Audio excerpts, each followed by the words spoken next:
그 이야기를 딱 듣고 이 전공법사가 어떤 생각을 했냐면 그동안 불교를 미신이라고 생각했대요. 불교는 그 나이 많은 할머니들 향 꽂고 손바닥 비비는 미신이라고 생각했는데 자기가 스승으로 섬기는 대만 최고의 철학자가 불교야말로 최고의 철학이다라고 하니까 그때부터 이제 불교에 관심을 가지게 되었답니다. 자, 어쨌거나 이제 26살에 방동미 교수 아래에서 1년 동안 이제 철학 공부를 하고 난 뒤에 이제 불교에 대해서 좀 내가 불교를 공부해 봐야겠다. 내가 진지하게 부처님 가르침을 공부해 봐야겠다. 얼마나 대단한 가르침이길래 우리 방동미 교수님이 철학 중에 불교 철학이 최고다라고 얘기하셨을까. 그래서 가까운 지인의 소개로 아주 큰 스님 밑에서 불교 공부를 할 수 있는 인연을 얻게 됩니다. 그 만나게 된 큰 스님이 그 청나라라고 아시죠? 그 청나라가 그 밀교, 불교 중에 밀교라는 종파가 있어요. 밀교의 큰 스님을 국사로 모셨거든요. 국사, 나라의 스승. 근데 청나라가 이제 나중에 망해버리잖아요. 청나라의 마지막 국사였던 장가대사, 이름이 장가예요. 장가대사라는 큰 스님, 청나라의 마지막 국사였던 이 장가 스님 밑에서 불교 공부를 3년 동안 하게 되었답니다. 이제 장가 스님 밑에서 공부를 하는데 이 장가 스님이 티베트 밀교의 대가셨대요. 티베트 밀교의 고승이셨는데 이 장가대사 밑에서 3년 동안 불교 교리를 공부하는데 밀교는 안 가르쳐 주셨대요. 왜 밀교를 안 가르쳐 주셨냐면 밀교가 말 그대로 비밀스러운 가르침이거든요. 그래서 그 밀교의 대표적인 불상 중에, 밀교를 상징하는 불상 중에 이렇게 부처님이 참선 자세로 앉아 계시면 그 위에 그 허리가 콜라병 있죠. 허리가 콜라병처럼 생긴 여자가 참선하고 있는 부처님 무릎 위에 올라서 목을 껴안고 뽀뽀하려는 불상이 있어요. 예, 이거 유명한 불상인데 못 보셨나요? 근데 이게 우리 상상을 완전히 파괴하는 거죠. 근데 그게 뭐 음탕한 뜻이 있는 게 아니라, 뭐 음란한 뜻이 있는 게 아니라 거기에 엄청난 비밀스러운 가르침이 거기에 숨겨져 있대요. 예, 그래서 그 비밀스러운 가르침이다 해서 밀교라고 부르거든요. 근데 이 장가대사가 전공법사에게 밀교를 안 가르쳐 주셨대요. 왜냐하면 아까 이상한 불상 얘기를 했듯이 평범한 보통 사람이 밀교를 잘못 배우면 오히려 그르치게 된다. 오히려 잘못된 길을 갈 수가 있다. 그래서 보통 사람에게는 밀교를 안 가르쳐 주는 게 원칙이랍니다. 그러면서 장가 스님이 3년 동안 전공법사를 가르쳐 주면서 그대는 2600여 년 전 세상에 출현하셨던 석가모니 부처님의 일대기를 모범으로 삼아서 공부해라. 부처님이 이 세상에 왜 출현하셨고 어떻게 법을 펼치셨고 왜 출가하셨고 중생들에게 어떻게 수행을 가르쳐 주셨는지 부처님의 생애를 모범으로 삼아서 공부해라 라고 신신당부하셨다고 합니다. 그렇게 장가 스님 밑에서 3년 동안 불교 공부를 하면서 이 전공법사가 불교에 대한 이해가 굉장히 깊어졌대요. 그러면서 장가 대사께서 이제 나중에 세상을 떠나시기 직전에 전공법사를 불러서 출가해라. 이렇게 머리 깎고 출가를 해라. 그러니까 사람을 알아본 거겠죠. 머리 깎고 출가해서 스님이 되면 계율을 스승으로 삼아서 청정하게 계율을 지키면서 사십시오라고 그렇게 아주 당부와 부촉의 말씀을 남겼다고 합니다. 그래서 그 말씀이 인연이 되었는지 전공법사께서도 나중에 32살에 머리를 깎고 출가하시게 되었다라고 합니다. 나마미타불. 그 장가 대사님에 대한 그 법문이 길지 않아서 제가 추가로 말씀을 좀 드리겠습니다. 무량수경 친문기에 이 장가 대사님에 대한 본문이 좀 나오는데 그 내용을 중심으로 말씀드리겠습니다. 이 정공 큰 스님은 방동미 교수님 그리고 장가 대사님께 개인 교습을 받습니다. 이제 이 정공 큰 스님은 방동미 교수님이 이 중졸 수준인 이제 당신 청년을 개인 교습을 한 이유를 이렇게 설명하고 있습니다. 이전에 저는 백지 같은 상태로 전혀 오염되지 않았고 오직 그분에게서만 배웠을 뿐 학교에서는 배우지 않았습니다. 이러한 스승은 우연히 만날 수는 있지만 구할 수 있는 분이 아닙니다. 그 후 장가대사에게서 불법을 배웠습니다. 그분은 청정가 8호에 살고 계셨습니다. 그분도 방동미 선생과 마찬가지로 자신의 집에 와서 배우라고 하셨습니다. 이렇게 두 분이 이제 이 젊은 전공 스님을 이제 집으로 와서 개인 교습을 한 이유를 이제 정군 큰 스님은 이렇게 말씀하신 겁니다. 이제 백지 상태라는 거죠. 정규 그 교육을 받지 않고 이제 중졸인데 또 한문은 많이 알고 한문 수준은 이미 대학 수준을 넘어선 상태였습니다. 또 그렇고 어떤 그 신학문을 통해서 고정관념이라든지 선입견이라든지 이런 게 없었기 때문에 빨리 이 학문이라든지 불법을 배울 수 있다고 이렇게 방동미 교수나 장가대사님이 판단을 했다는 겁니다. 그 무량성 친문계에는 이 주석에 이제 장가대사님이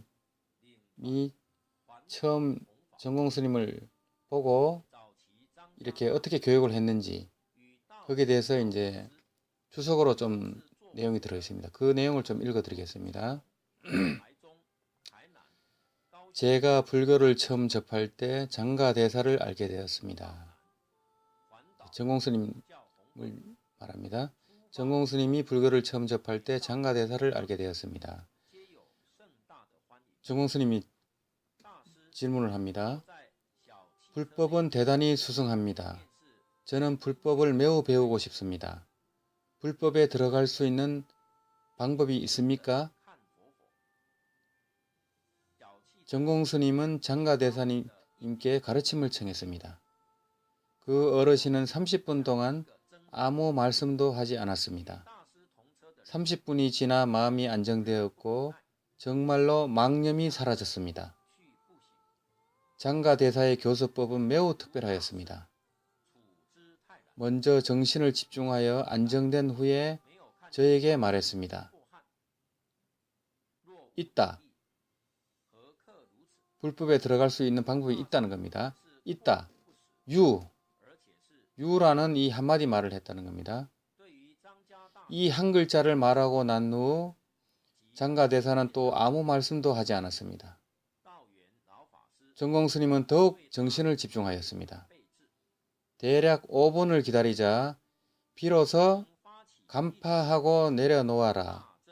간득파, 방득하, 간파방하 이 6글자를 말씀하셨습니다. 여기서 이제 간파라는 것은 알아차림입니다. 말하자면 윗바사나를 말합니다. 간파, 알아차리다, 마음챙김하다, 깨닫다. 그리고 방하라는 것은 내려놓음입니다. 내려놓아야만 집중이 됩니다. 그래서 이제 간파가 윗바사나라고 한다면 이 방하착은 사마타가 됩니다.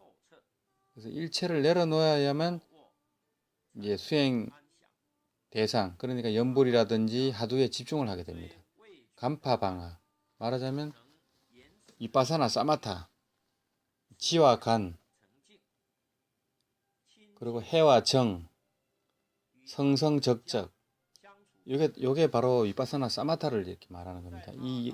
그것을 간득파, 방득하 이 6글자로 대답했다는 겁니다. 한 5분 뜸을 들인 다음에 이렇게 대답한 겁니다. 대략 또 10여 분이 지난 후 장가대사는 전공스님에게 단 2글자만 말씀하셨답니다. 보시하라. 그렇게 뜸을 들이면서 짤막하게 이렇게 대답을 하셨다는 겁니다. 전공스님이 작별을 고할 때 그 어르신이 저를 대문 앞까지 데려다주고 제 어깨를 두드려주면서 내가 오늘 너에게 6글자를 말해 주었으니 너는 6년 동안 착실히 실천해라 하셨습니다. 저는 그때 매우 감동을 받아 돌아가서 그대로 실천하였습니다. 그래서 간득파, 방득하, 그리고 보시하라, 이것을 6년 동안 실천했다는 겁니다. 그래서 이 장가대사님은 이제 청나라 국사답게 어떤 긴 설명으로 이렇게 법문을 하지 않고 아주 짧은 몇 마디 말로, 그리고 항상 이 질문을 받으면 바로 대답하지 않고 뜸을 들인 다음에 이 망상을 다 내려놓고 그런 다음에 이 대답을 했다는 겁니다. 그러면 이제 아주 효과적이겠죠. 그래서 이 간파, 방화, 보시, 이것을 정공 스님은 6년을 실천을 했다는 겁니다. 그래서 말이 아닌 행동으로 이 장가대사님은 이제 가르침을 내렸다는 이런 이제 법문입니다. 그리고 아까 강호 스님이 말했다시피 이 장가대사님은 정공 스님에게 밀교를 가르치지 않았습니다. 왜냐하면 밀교는 지혜를 열어야 비로소 배울 수 있기 때문입니다.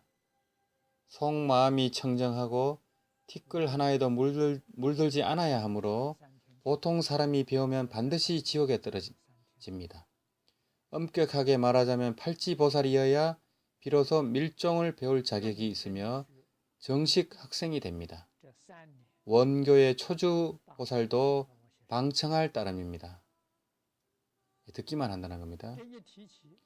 이는 농담이 아니니 분명히 알아야 합니다. 제가 학보를 할 때 장가대사께서는 저에게 밀종을 전수하지는 않았지만 밀종의 내용을 매우 많이 말씀해 주셨습니다. 밀종은 최고의 불법이자 가장 수승한 불법입니다. 티베트 불교에서는 최하 15년 정도 경을 배운 다음에 이 밀교를 전수한다고 합니다. 그리고 이 밀교는 선정 위에 밀종이 있습니다. 그래서 선정으로 마음 도리를 깨친 다음에 밀종을 전수했다는 겁니다. 그렇기 때문에 팔찌보살이어야 비로소 밀종을 배울 자격이 있다, 이런 말이 나온 것 같습니다.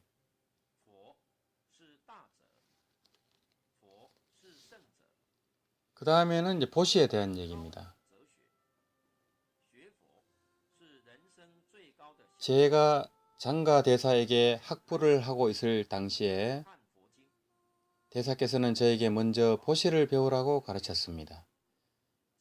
저는 전생의 지혜는 닦았으나 복은 닦지 않아 금생의 복이 없어서 생활이 대단히 고달팠습니다.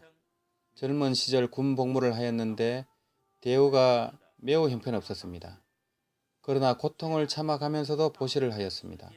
나중에 과연 그 효과가 있었고 해가 갈수록 더욱더 좋아졌습니다. 처음 출가했을 때 공양을 올리는 사람은 매우 적었습니다. 당시에 저는 우연히 얻은 것이 있으면 그것을 전부 남에게 보시하였습니다. 그래서 한 푼도 저축하지 못했습니다. 그러나 갔다가 다시 오는 것이 세상 이치인지라 생활 또한 전에 비해서 저절로 안정이 되었습니다. 저는 마음을 쓰지 않으려고 도량을 세우지 않았습니다. 달라스의 정종학회 도량이 건립된 지도 불과 최근 1, 2년 전의 일입니다. 건립된 후로는 이 사회에서 책임지고 관리하고 있습니다. 실제로 정원권 스님은 평생 직접 절을 이렇게 세우지 않고 또 그런 전 세계 250개 지원 관리도 다 이렇게 제자들에게 맡기고 있습니다. 그리고 매년 이제 수많은 이제 그 보시금이 들어오고 있는데 그 보시금은 거의 불타교육기금이란 그 법인을 통해서 법보시를 하고 또 재난 구호기금으로 이렇게 사용을 하고 본인이 직접 이렇게 돈을 만지거나 이렇게 하지 않습니다. 이게 이제 장가대사님으로부터 배운 어떤 보시, 그거를 이제 평생을 실천한 결과라고 볼 수 있겠습니다. 그리고 또 장가대사님이 정공 스님께 한 또 다른 법문은 불시문중에서는 구하는 것이 있으면 반드시 감흥이 있다. 불시문중 유구필응 이런 법문을 했다는 겁니다. 정공 스님이 처음 불법을 배울 때 장가대사와 가깝게 지냈습니다. 대사께서는 저에게 그 말을 매우 신중하게 해 주셨습니다. 불시문중 유구필응.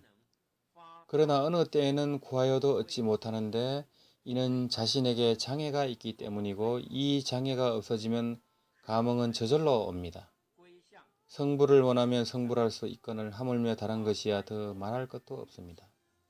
여기서 장애라는 것은 십이분별망상을 말합니다. 십이분별망상 그리고 탐진치, 의심, 교만 이런 번뇌망상이 있기 때문에 감흥이 이루어지지 않는다고 이 정공 스님은 이 본문에서 항상 말씀을 하고 있습니다. 이 정도가 그 장가대사님에 대한 정공 스님 기록이 이 무량성의 침묵이라든지 이 책에 들어 있습니다. 그걸 제가 지금 정리해서 말씀을 드렸습니다. 나무아미타불.